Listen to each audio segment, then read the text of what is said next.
This is where the wild things are, by Maurice Sendak.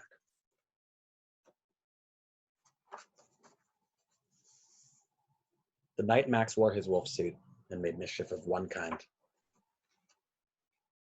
and another. His mother called him Wild Thing, and Max said, "I'll eat you up." So he was sent to bed without eating anything. That very night in Max's room, a forest grew and grew and grew until his ceiling hung with vines and the walls became the world all around. And an ocean tumbled by with a private boat for Max, and he sailed off through night and day and in and out of weeks and almost over a year to where the wild things are. And when he came to the place where the wild things are, they roared their terrible roars and gnashed their terrible teeth and rolled their terrible eyes and showed their terrible claws. Till Max said, "Be still," and tamed them with the magic trick of staring into all their yellow eyes without blinking once. And they were frightened and called him the most wild thing of all. And they made him king of all wild things.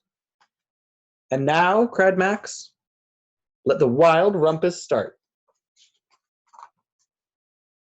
And the wild things howled at the moon. They swung through the trees.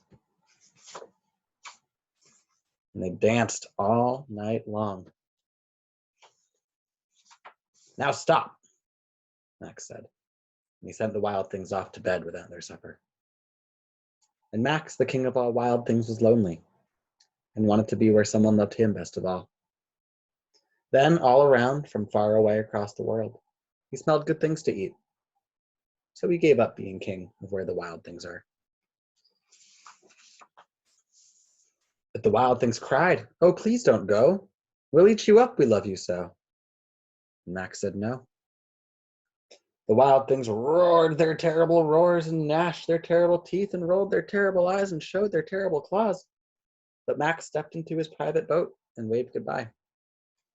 And he sailed back over a year and in and out of weeks and through a day and into the night of his very own room, where he found his supper waiting for him. And it was still hot. The end.